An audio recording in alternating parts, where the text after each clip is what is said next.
So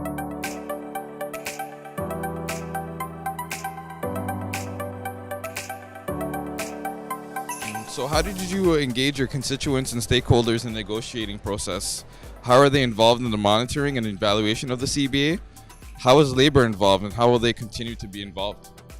So one of the very first things that we did is we identified who should be the key stakeholders to be on our committee, and that was an important part of it. And out of that, 1/3 of them were community residents who were going to be the most affected by what was going on. By having other institutions and by having educational institutions, by having the labor groups involved as part of our committee, we've tried to make as broad of a base of community representation possible.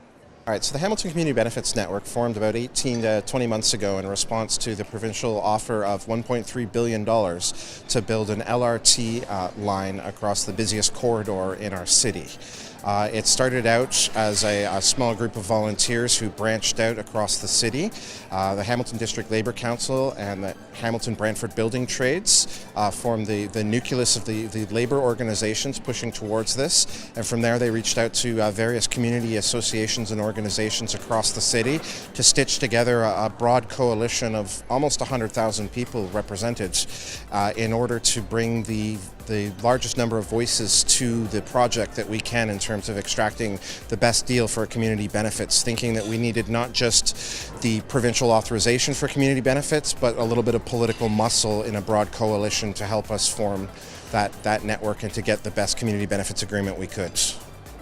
I'm so excited about the recent successes of the community benefit movement here in Toronto, especially with the Woodbine Casino Rexdale Rising campaign, which we were able to leverage into some really awesome commitments by the developer for this project and for the local community.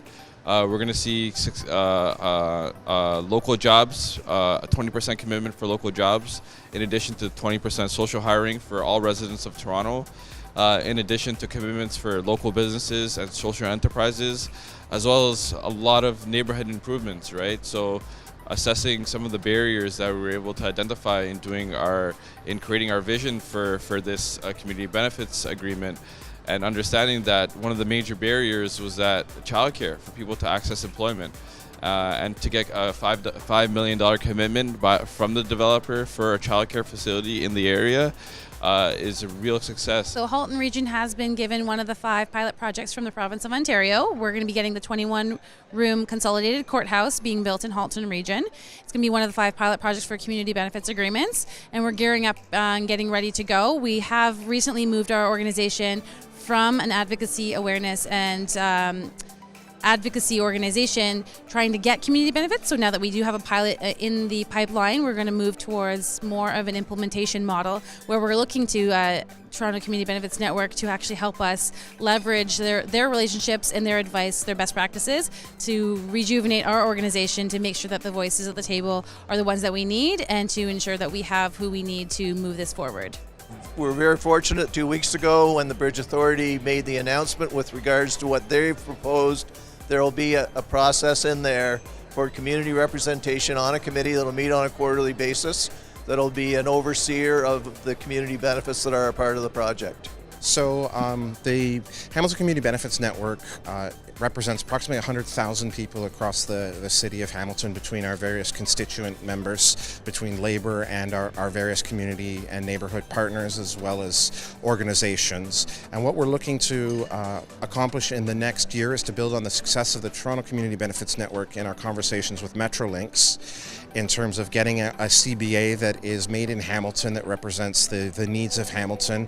We have a lot of challenges in our city, especially around displacement, social housing, and unemployment. The LRT line, as I mentioned in my presentation, goes through some of our poorest neighborhoods in the city, and we want to leverage as much from the Hamilton LRT project as we can to benefit those communities as well as the broader city.